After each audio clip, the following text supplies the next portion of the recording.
नमस्कार, खबर दोपहर में आपका स्वागत। मैं राहुल उषा आपके साथ और इस वक्त की बड़ी खबर के लिए रुख करते हैं सहयोगी शिप्रा का। राहुल, इस वक्त की बड़ी खबर विपक्षी दलों के गठबंधन से जुड़ी हुई सामने आ रही है। मुंबई में आज INDI गठबंधन की बैठक चल रही है और आज बैठक का दूसरा दिन है। बैठक में फिलहाल 28 पार्टियों के 62 नेता शामिल हैं और आज कई बड़े ऐलान की उम्मीद है। संयोजक सहित कई सारे मुद्दों पर चर्चा संभव है और आज लोगो जारी नहीं होगा। सूत्रों के हवाले से ये बड़ी जानकारी सामने आ रही है। पहले बताया जा रहा था कि आज की बैठक में लोगो जारी कर दिया जाएगा, लेकिन आज ये लोगो जारी नहीं होने वाला है। गठबंधन के संयोजक पर भी सस्पेंस बरकरार है कि आखिर संयोजक कौन होगा। 3:30 बजे INDIA की PC होने वाली है। मुंबई में विपक्षी गठबंधन INDIA की 2 दिवसीय बैठक का आज दूसरा दिन और जानकारी मिल रही है कि गठबंधन का लोगो आज जारी नहीं होगा। गठबंधन के संयोजक पर अभी भी सस्पेंस बरकरार है। पहले दिन की बैठक में सीट शेयरिंग पर चर्चा हुई और INDIA गठबंधन की बैठक में 28 पार्टियों के 62 नेता शामिल हुए हैं और आज की इस बैठक के बाद 3:30 बजे प्रेस कॉन्फ्रेंस होना है और उसमें इन सभी मुद्दों पर जानकारी साझा की जाएगी। राहुल, बिल्कुल, तो 3:30 बजे प्रेस कॉन्फ्रेंस होगी और उस पर नजर बनी रहेगी। लेकिन जिस तरीके से लोगों को लेकर के इंतजार हो रहा था, वो लोगो आज लॉन्च नहीं किया गया। बैठक में आज सोनिया गांधी, राहुल गांधी, बिहार के सीएम नीतीश कुमार, RJD अध्यक्ष लालू प्रसाद और तेजस्वी यादव सहित 28 पार्टियों के 60 से ज्यादा नेता शामिल हुए हैं और माना जा रहा है कि बैठक में गठबंधन के संयोजक पर भी चर्चा होगी, लेकिन सस्पेंस अभी भी बरकरार है। अशरफ हमारे साथ जुड़े हुए हैं। अशरफ, अब से थोड़ी देर के बाद से प्रेस कॉन्फ्रेंस कुछ घंटों के बाद से होगी, लेकिन अब तक बैठक से कुछ जानकारी अंदर खाने से निकलकर सामने आ पाई है क्या?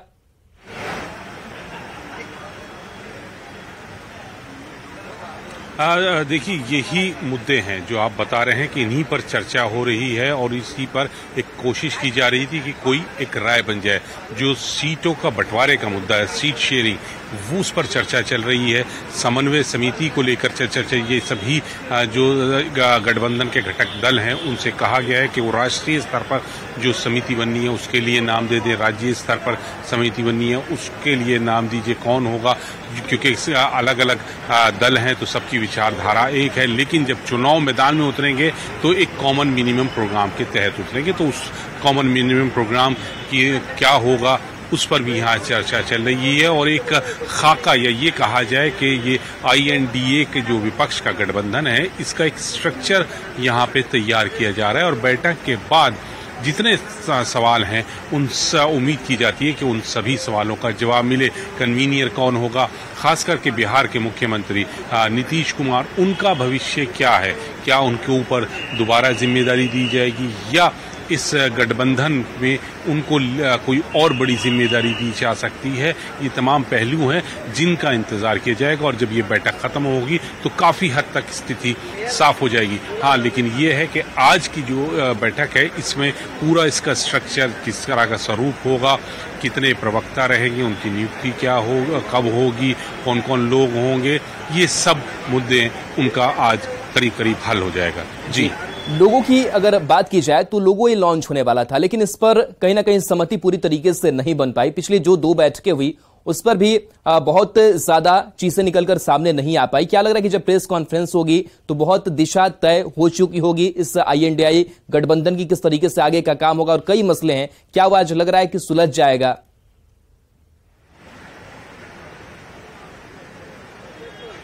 लोगों की जहां तक बात है कि तो वो तो बहुत साफ हो चुका है, क्योंकि लोगों अभी भी, क्योंकि सब अलग अलग विचारधारा हैं तो एक झंडे के नीचे कैसे आ सकते हैं, तो वो अभी खुद संजय राउत ने सुबह कहा था कि उस पर विचार चल रहा है, तो शायद आज वो जारी ना किया जाए। लेकिन हाँ, बाकी जो मुद्दे हैं उसमें क्या नियुक्तियों के लिए मुद्दे हैं, उसमें जो संगठन, ये जो पूरा गठबंधन बनेगा उसमें पदाधिकारी होंगे उनके मुद्दे हैं, कॉमन मिनिमम प्रोग्राम है, कन्वीनियर है या उसका चेयरमैन है, ये सब चीजें हैं वो करीब करीब आज सॉल्व हो जाएंगी या ये कहा जाए कि उन पे एक राय बन जाएगी। और सबसे महत्वपूर्ण जो मुद्दा है वो है सीट शेयरिंग, सीटों के बंटवारा। इस पर एक राय होना बहुत जरूरी है, उस पर एक प्रयास किया जा रहा है कि सब लोग साथ आएं। सीट शेयरिंग का जो मुद्दा है वो किसी तरह से हल हो जाए। हालांकि ममता बनर्जी ने तो तकरीबन इस सितंबर के आखिर तक का समय दिया है, क्योंकि इसके बाद फेस्टिवल सीजन शुरू हो जाएगा। तो कहा है कि इससे पहले ही गठबंधन को ये तय कर लेना चाहिए, इस चीज़ को हल कर लेना चाहिए कि सीट शेयरिंग किसके खाते में कहाँ जाएगी, कैसे लड़ा जाएगा।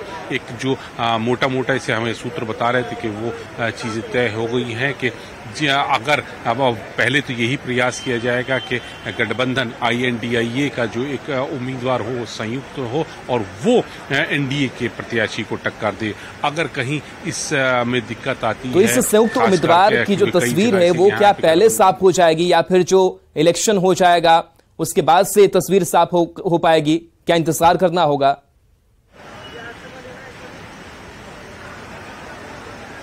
अभी थोड़ा सा इंतजार करना होगा। ये तो क्योंकि सीट शेयरिंग का जो मुद्दा है इस पर ही समय, क्योंकि मैं आपको खुद जैसे ममता बनर्जी खुद कह रही हैं कि इसमें भी समय लगेगा। उन्होंने खुद 31 सितंबर तक का टाइम दिया है, क्योंकि उसके बाद फिर वो त्योहारों का सीजन शुरू हो जाता है ना, उससे पहले चाहते हैं कि इस पर फैसला। तो आज ये चीज़ भी करीब करीब मान के चलिए कि साफ है कि ये जो मुद्दा है इतनी जल्दी हल नहीं होगा, इसमें थोड़ा सा समय लगेगा। लेकिन हाँ, कमोबेश काफ़ी हद तक चीज़ें जो इस गठबंधन की हैं वो हल हो जाएंगी, उस पर मोहर लग जाएगी।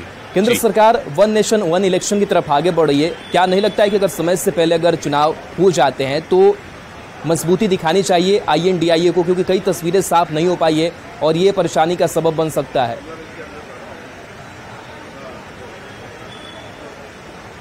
बिल्कुल, ये बहुत बड़ी परेशानी का सबब बन सकता है। लेकिन जो गठबंधन के जो घटक दल हैं वो सब इसी बात को कह रहे हैं कि हम लोग मजबूती से, आज जब ममता बनर्जी इस बैठक में शामिल होने के लिए दीवारें, तब खुद उन्होंने कहा कि हम जो INDA के सदस्य हैं हम मजबूती के साथ ND के साथ चुनाव लड़ेंगे। और कल अलग अलग जो राज्यों के प्रवक्ता हों, चाहे प्रियंका चतुर्वेदी हों शिवसेना उद्धव ठाकरे से, या संजय राउत हो या शरद पवार हो, तो इन लोगों ने भी ये चीज़ें साफ कर दी थी कि जो केंद्र सरकार है वो INDA की तीसरी। चलिए, बिल्कुल अशरफ बन रही है हमारे साथ, प्रशांत भी हमारे साथ जुड़े हैं। प्रशांत, आपके पास क्या जानकारी है, क्या अपडेट है इस बैठक को लेकर के? क्या कोई नई चीजें बनती बिगड़ती नजर आ रही हैं? जी बिल्कुल, देखिए जिस तरह से चर्चाएं हो रही थी कि इस बैठक में ये इस बात पर जिक्र होगा कि इतने बड़े लोग जो है, नेता जो है, नाम जो है जुड़ रहे हैं, उनमें मनमुटाव ना हो। देखिए कपिल सिब्बल को लेकर के यहाँ पर नाराजगी जताई गई, क्योंकि जो लिस्ट यहाँ पर दी गई थी उसमें कपिल सिब्बल का नाम नहीं था। और जब कपिल सिब्बल को वहाँ पर मंच पे देखा गया तो कांग्रेस की तरफ से नाराजगी वहाँ पर जाहिर की गई। और क्योंकि सभी को पता है कि कपिल सिब्बल पहले कांग्रेस में थे, अब सपा में आ गए हैं, तो ऐसे में जिस बात का डर था कि इनके साथ जो बैठक होगी, जिन नामों को लेकर चर्चा होगी और आगे किस तरह से सीटों के बंटवारे को लेकर करना है, तो वो कहीं ना कहीं देखने को मिला। जब फोटो सेक्शन की प्रक्रिया शुरू हुई तो उस वक्त जो है कपिल सिब्बल वहां मौजूद थे, जिसे देख करके कांग्रेस की तरफ से नाराजगी जताई गई। और इस बात को लेकर के महाविकास आघाड़ी की तरफ से जो सारा इंतजाम किया गया है, शिवसेना उद्धव ठाकरे उनके नॉलेज में इस बात को रखा गया। फिर उसके बाद ये कहा गया है कि कपिल सिब्बल जो है यहाँ पर आ गए हैं, अब उनका स्वागत किया जाए, तो उनका स्वागत किया गया। जिस तरह से चर्चा शुरुआत में ही की जा रही थी कि इतने एक बैनर के नीचे इतने बड़े नाम, क्या इनमें आपस में मन मुटाव वाली बात आएगी नहीं आएगी, वही हमें पहली झलक देखने को मिला कपिल सिब्बल को लेकर के। अब आगे की जो चर्चाएं हैं वो पूरी हो चुकी है।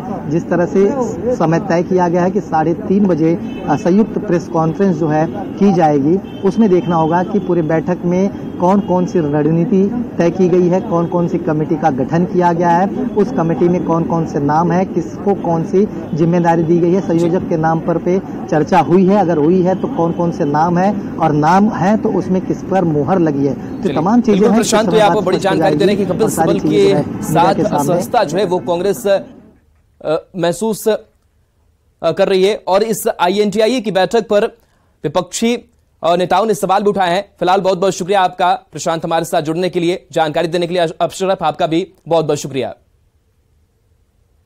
लंदन के लोग जो कुछ भी कर रहे हैं 2024 के चुनाव के लिए, तो कुछ भी इनका करना उसका कोई अर्थ नहीं। इन लोगों के पास कोई वैकल्पिक एजेंडा नहीं है। कोई नेतृत्व एक लीडर पे भरोसा सब लोगों का हो, इसकी स्थिति कहीं से नहीं है। तो ऐसी परिस्थिति में सीधे कुछ तय कर लेंगे, इस बात पर जनता का थोड़े भरोसा होगा। तो जनता का भरोसा ये लोग हासिल नहीं कर पाएंगे। हम तो खैर बार बार इस बात को कहें कि भाई एक मंच पर जब 1 दर्जन से ज्यादा प्रधानमंत्री पद के दावेदार दिखाई दे, तो मुझे नहीं लगता कि किसी एक चेहरे के नेतृत्व में ये लोग चुनाव पर जाएंगे। ये लोग चाहेंगे कि एक कलेक्टिव लीडरशिप ये लोग दिखाकर ये लोग चुनाव में जाएं और फिर सांसद चुनेंगे नेता। वो जो बातें ये लोग करते रहते हैं, क्योंकि किसी एक का भी नाम प्रस्तावित हुआ तो मान के चलिए कि बाकी तमाम घटक दल इनसे छटकने लगेंगे।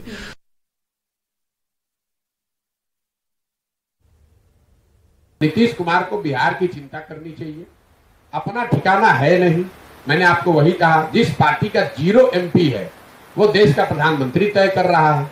जिस पार्टी का अपना ठिकाना नहीं है वो पूरे देश के पार्टी को एकत्र कर रहा है। आप लोग ऐसी बात करते हैं। फिर आप गए उत्तर प्रदेश में अखिलेश जी 2014 में 5 MP जीती थी सपा, 2019 में भी उनके 5 MP जीते हैं। और आप बात ऐसे कर रहे हैं जैसे लग रहा है कि 500 MP आप ही के पास है। तो 2 जीरो को जोड़िएगा तो उससे क्या होगा? अब हम ये बोलेंगे तो लोग कहेंगे कि ये भाजपा का बी टीम है। मेरे भाई, भाजपा के बी टीम आप हैं। आप अपनी दुकान चला रहे हैं।